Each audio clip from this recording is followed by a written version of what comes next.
안녕하십니까, 안 교수의 바깥세상 톡톡입니다. 미국과 중국이 빡세게 진짜 치열하게 치킨 게임을 하고 있습니다. 저러다가는 두 나라 중에 한 나라가 거덜이 납니다. 거덜이 난다는 건 경제가 아주 그냥 무너진다는 얘기인데, 저렇게 치킨 게임을 하면 일반적으로 1단계에는 이제 서로 강경하게 한치도 양보 안 하면서 씩씩댑니다. 지금 딱 그렇게 그러고 있습니다.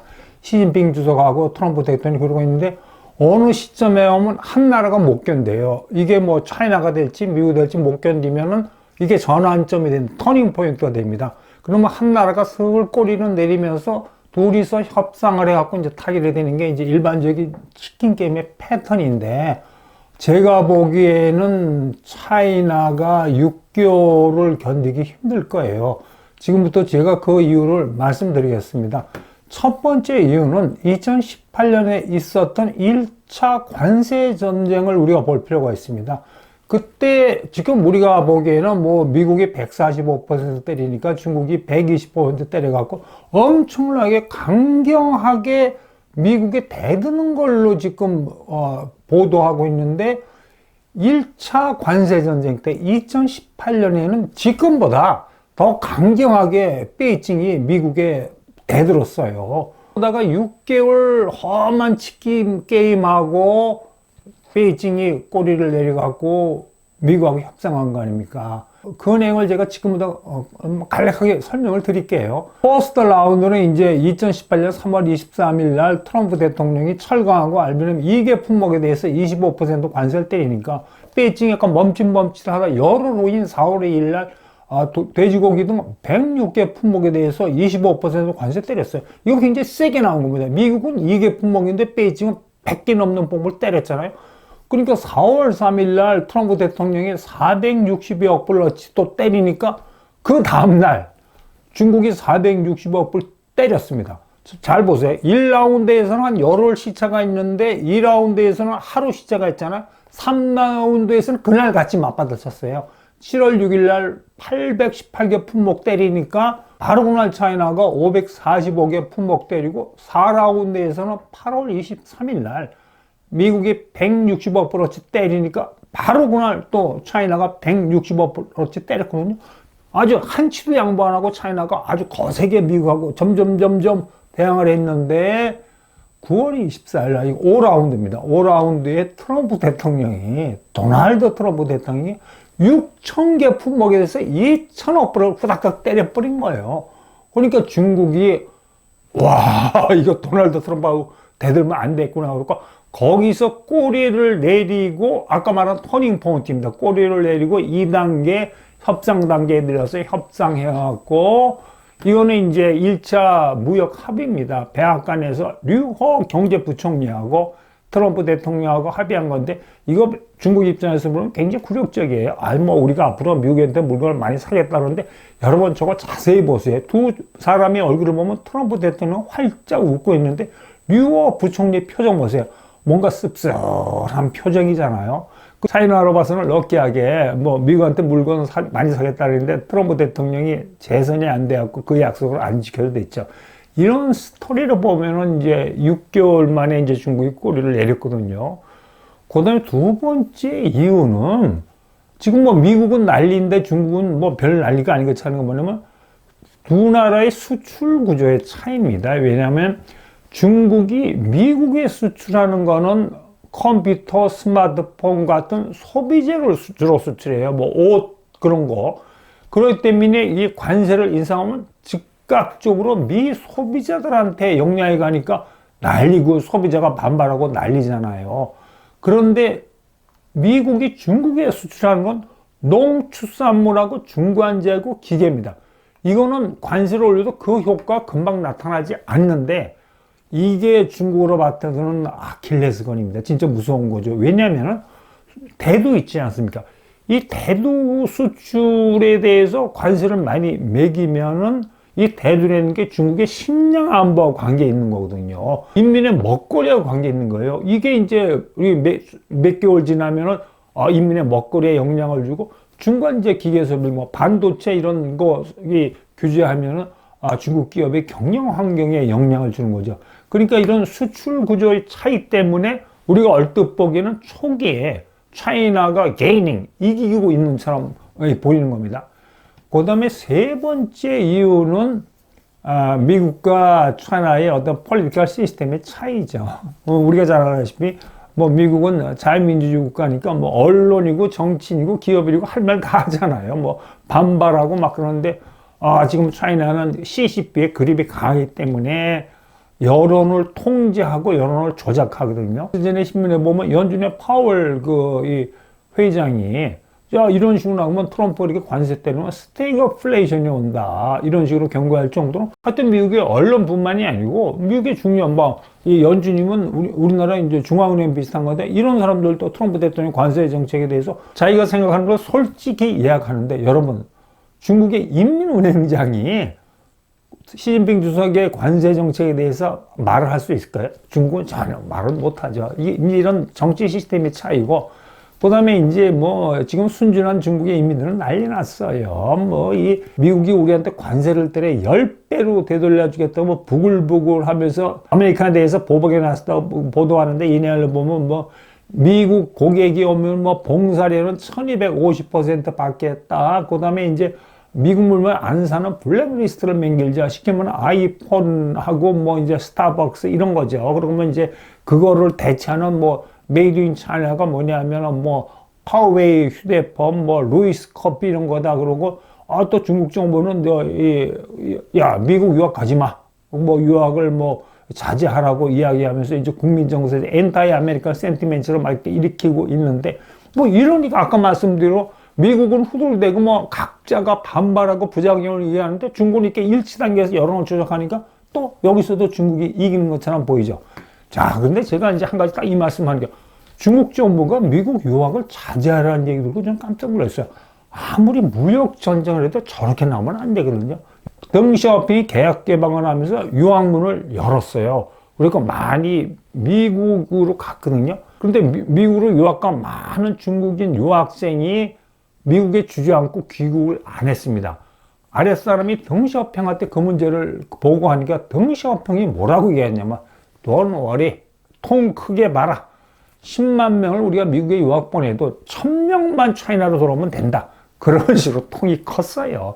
그런데 지금 중국 정부가 미국과 관계를 나쁘다고 미국에 유학 안 보내는 건 저건 자승자박하는 거 아주 좁은 소견의 정책입니다.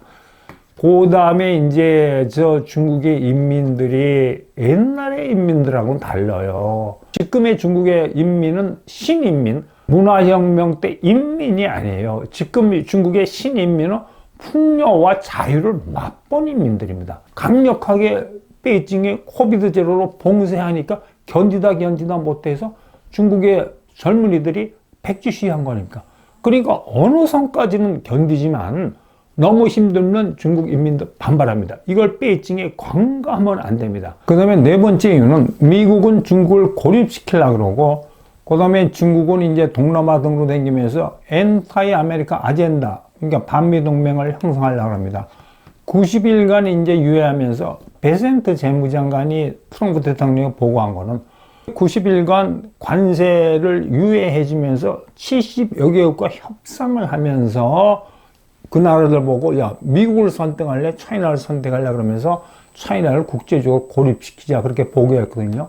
그러니까 이 미국이 생각하는 거는 차이나를 고립시킨다는 거는 동남아나 이런 나라들한테 상호 관세를 낮추든지 면제해 줄 테니까 너희 나라에 진출해서 미국에 우회 수출하는 중국 기업을 추방하든지 그 다음에 중국으로부터 쓸데없이 저가 수입을 통제하라고 이거 이야기한다는 건데 이거 중국으로 봐서는 굉장히 피곤한 이야기죠. 근데 이 효과가 벌써 일어나는 게 지금 재팬은 달랑 미국 편에 붙지 않았습니까? 그래갖고 이시바 총리가 앞장서고 있는데 트럼프 대통령이 빅 프로그레스가 있다. 그러면서 일본 봐라. 일본이 이렇게 백복절에 양보했다 그러고 그리고 일본은 쌀 시장 개방이 굉장히 민감한 나라인데 아주 선제적으로 쌀 시장도 개방하면서 빅 프로그레스가 있으니까 트럼프 대통령이 어떤 자기의 중국 고립 전략에 성공했다고 생각하는 거죠. 그러니까 이제 시진핑 주석도 가만히 있을 수 없으니까 이게 글로벌 참 오펜시브, 그러니까 시진핑 주석이 이렇게 세계대에서 지금 China is a force for stable trade. 우리 중국만이 세계 무역 질서를 안정적으로 유지할 수 있는 좋은 나라라고 그러면서 이제 동남아 순방길에 올렸는데, 여러분. 두 사람 사진 한번 자세히 보세요. 시진핑 주석하고 토론 공산당 서기장이거든요. 시 주석은 악수하면서 토론 공산당 서기장을 보고 있잖아요. 근데 토론 공산당 포장은 시 주석을 안 봐요. 굉장히 떡떠름한 표정입니다. 지금 토론 공산당 서기장의 마음속에는 시 주석 바쁘신데 그냥 베이징에 계시더니 왜 베트남을 오셨어요? 지금 시 주석이 와서 자꾸 그런 말씀하시면 우리 베트남 피곤합니다. 그렇게 이제 속으로 생각하고 있는 겁니다.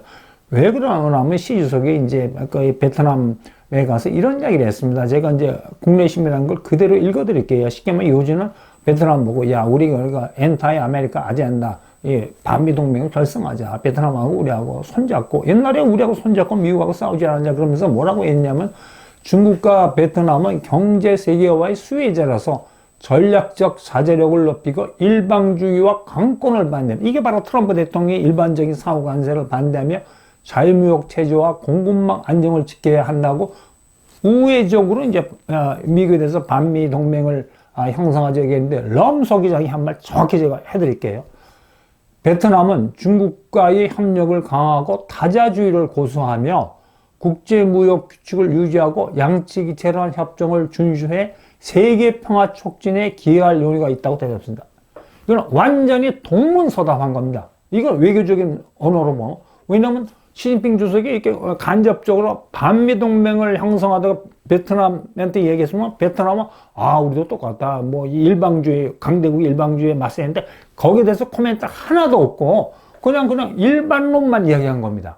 그러니까 이게 시 주석이 물먹은 거예요. 왜 그러냐면 베트남 입장에서는 46% 관세를 맞자마자 디플로매틱 노트를 워싱턴에 보내갖고 30일만 홀딩해줘. 우리가 필요하다면 미국이 원한다면 관세를 제로까지도 내릴 필요가 없다고 하죠. 완전히 이렇게 바짝 고개를 숙였거든요. 베트남 입장에서는. 근데 미국이 고맙게도 90일간 아니야 30일이나 3달간 유예해줄게 협상하자 그러는데 베트남 입장에서는 미국하고 이 46% 관세를 내리기 위해서 협상을 했는데 시 주석이 엉뚱하게 와갖고 엔타이 아메리카 아젠다를 형성하다니까 초대받지 않은 불편한 손님이죠. 그 다음에 이제 말레이시아에 가서는 시 주석이 더 아주 멋있는 말을 했습니다. 우리 차이나와 말레이시아는 아시아인의 맑은 미래를 위해서 같이 협력하죠. 그러니까 차이나가 동남아 국가의 밝은 미래를 위해서 자기들이 열심히 뛰겠답니다. 그러면서 이제 반미 미국의 프로텍셔니즘에 싸우지 않으니까 이제 말레이시아 이 지도자가 악수하고 껍적껍적 됐는데 더 재밌는 거는 더 재밌는 캄보디아예요. 노이타 통신의 보도한 걸 보면은 시진석이 이렇게 이제 캄보디아 온다 그러니까 어떻게 하면 요번 기회에 좀 시중한테 돈 좀 더 뜯어내냐고 지금 캄보디아가 이제 고심하고 있다는 겁니다. 신하사가 이제 시진석이 이제 베트남 순방을 놓고 이런 이야기였습니다. 차이나하고 이 동남아의 관계는 at their best in modern history. 근대 역사에서 최고로 좋은 관계에 있다. 이거 뻥튀겨도 너무 뻥튀겼습니다. 요새 이렇게 베이징이 이런 식으로 가고 있어요. 그리고 또 EU에 대해서는 우리가 같이 협력하고 무역 관계를 강화하자 그러니까 EU가 짜증이 난다 이겁니다. EU 지도자들이. 지금 우리 EU가 중국에서 엄청나게 무역 적자를 받고 난리고 중국 때 전기차가 EU 시장을 휩쓸어서 관세 올리고 난리인데 미국하고 싸우면서 EU하고 EU하고 중국하고 무역을 증진시키자고 그러면 EU의 무역 역자가 더 커지는 거예요. 왜 EU가 짜증나냐 하면 베이징이 자기들하고 이렇게 손잡자 그러면 이 무역 역조 불균형을 해소할 건설적인 카드를 가지고 EU를 설득해야지. 지는 하나도 잘못한 게 없다 그러면서 EU하고 손잡다 그러니까 EU도 헐주면서 짜증난다. 그러니까 이게 지금 해외 순방이 제가 보기에 이렇게 자화자찬하는 걸로 끝나는 것 같습니다. 차이나 경제는 굉장히 휘청거리고 있다고 모든 국제 전문가들이 이야기하고 있습니다. 부동산 위기, 그 다음에 지방정부의 심각한 부채, 이런 것 때문에 지금 굉장히 경제가 어려운데, 쉽게 말하면 차이나 경제가 벼랑 옆에 있는데, 지금 트럼프 대통령이 계속 차이나 경제를 빵빵빵 난타하는 거예요. 그러면 무슨 문제가 벌어지냐면, 미국은 두드려 맞으면 약간 아픈 걸로 끝납니다. 뭐 소비자 물가 올라가 인플레이션이고 무슨 스태그플레이션이 오든지 말든지 하여튼 뭐 리세션 이런 걸로 나왔는데 중국 경제는 이게 휘청거리다 무너지냐 마느냐라는 심각한 문제거든요. 벌써 그 징조가 나타내는 게 이게 사우스 차이나 모닝 포스트에 난 건데 차이나의 컨테이너 부킹스가 60%가 떨어졌대요. 그러니까 이 관세를 트럼프 대통령이 관세를 발표하고 난 다음에 컨테이너 부킹스가 뭐냐면 이제 컨테이너 물건 화물 이렇게 부킹하는 거죠. 선적고 부킹하는 게 팍 떨어진 겁니다. 그러면서 심각한 게 뭐냐 하면 아예 그 태평양 항로 있잖아요. 중국에서 미국으로 항로 가는 거는 운항 계획도 취소되고 거의 지금 뭐 컨테이너 항로가 못 움직이고 있다는 겁니다. 그리고 여기다 또 엎친 데 덮친 거로 테무 쉐인이 이제 미국의 800불 이하 소액을 엄청나게 쏟아부었잖아요. 근데 트럼프 대통령이 이게 딱 그렇게 관세 면제를 없애버렸잖아요. 그러니까 벌써 홍콩이 거의 미국에 가는 소액, 소포를 취급을 중지해버렸어요. 이러면 무슨 문제가 발생하냐면은 테무가 이렇게 싼 물건을 저가로 미국 시장에 내놓을 수 있던 거는 중국에서 무슨 뭐 이 가전업체, 의료업체가 엄청나게 되게 영세기업이에요. 영세기업이 엄청나게 많이 과잉 생산해갖고 창고에 쌓아둔 거를 이거 처리 못하는 걸 재고를 테무가 갖다 쏟아 넣는 거거든요. 그나마 그래갖고 어려운 중국의 영세기업들이 유지하고 고용을 창출하고 근로자 임금을 줬는데 이게 딱 끊어지면은 이 영세기업들이 우르르 무너지죠. 대량 실업이 일어나는 거예요. 이 대량 실업만큼 중국한테 무서운 게 없죠. 트럼프가 관세를 떼고 난 다음에 이제 중국이 2, 4분기 GDP 성장이 있고 3, 4분기 GDP 성장이 이제 그 4월부터 9월까지 이렇게 쭉 나타날 때 그때 GDP가 어떻게 움직이느냐. GDP 성장이 지난 1, 4분기는 1.2%로 중국이 좀 좋았어요. 두드러 맞기 전에는. 그거를 볼 때 제가 보기에 GDP 성장률이 후들거리고 마이너스로 갈 수도 있고 그렇게 되면 중국 경제가 폭탄을 맞는 거다. 폭탄을 맞는데 이게 제가 보기에 1차 무역전쟁 케이스를 보면 한 6개월 정도가 소요된다고 보고 있습니다. 그리고 미국이 여기에 거치지 않고 뉴욕 증시에 상장한 280조의 중국 기업의 상장 폐지를 검토하고 있다 그래요. 왜냐하면 이 시가총액이 1조 1,000억 불이거든요. 거꾸로 말하면 이렇게 뉴욕 증시에 중국의 주요 기업들이 상장함으로 해서 엄청난 미국의 돈이 국제 자본이 이 중국 기업에 가가지고 중국 기업이 세계적인 기업으로 크는 기업이죠. 이런 286개 기업은 중국의 상층부를 형성하는 대표적인 기업들인데 1조 1,000억 불어치 자금줄이 확 날아가는 어느 압박 효과가 있는 겁니다. 그 다음에 이제 두 번째 중국의 상층부를 때리는 건 뭐냐면 AI 반도체. 중국이 뭐 AI 굴겠다고 씩씩대고 딥씩대면 난리 아닙니까? 난리인데 이거 히스토리를 보면은 H200이라고 그 히스토리를 간단히 설명드리면 이렇습니다. 엔비디아가 H200을 매기는데 요거는 고사양으로 AI를 훈련시키는 반도체 칩입니다. 이거를 민주당 정부가 금수시키니까 엔비디아가 또 머리를 써갖고 H20이라고 저사양 AI 훈련용 요걸 맹일었어요. 요거는 미국의 금수대에서 빠진 거거든요. 그러니까 요거를 수출하니까 그러니까 딥시크 같은 어떤 스타트업이 요 H20을 잘 활용해갖고 뭐 AI를 맹기려갖고 세계를 깜짝 놀라겠는데 요번에 요것도 금수하겠답니다. 그러니까 지금 H20은 중국 기업들이 사용 가능한 최고 사양의 인공지능 모델 훈련용 칩인데 이걸 금수하면 아이고 중국이 뭐 반도체국에 상당한 영향을 주죠. 그러니까 중국 기업들 이런 움직임을 알고 지난 3달 동안에 H20을 엄청나게 사재기 했대요. 무려 180억 불을 주문했답니다. 엔비디아에. 근데 작년 한 해 동안 산 게 120억 불이에요. 여기에만은 단적으로 얼마나 H20에 대한 미국의 수출 규제가 중국의 AI 업체한테 큰 영향을 줄까 중국이 우려하고 있는가가 간접적으로 나타낸 겁니다.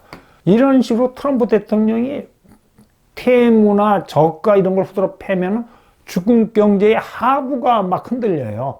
영세 기업 뭐 이런 데 흔들리고 기술을 통제하면 중국 경제의 상부, 알리바바, 텐센트, 화웨이 이런 데가 흔들리죠. 그러니까 중국 경제 하부하고 상부가 다 같이 흔들린 겁니다. 그래서 여러 가지 측면에 봐서 중국이 오래 버티지는 못한다고 보는데 대개 2018년 1차 그 무역전쟁 관세 정책의 케이스를 보면은 한 6개월, 그리고 제가 여러 가지 몇 가지 이유를 말씀드렸는데 결론부터 얘기하면 이렇게 빡세게 치킨 게임하면 이건 좀 힘들고 피곤해요. 좀 뭐 소비자들이 좀 얻어맞고 기업이 좀 얻어맞고 그러는데 차이나는 잘못하면 무너집니다. 오늘은 여기까지 하겠습니다. 여러분 오늘 하루 원더풀 하십시오. 경청해 주셔서 감사합니다. 대한민국 따따블 원더풀입니다.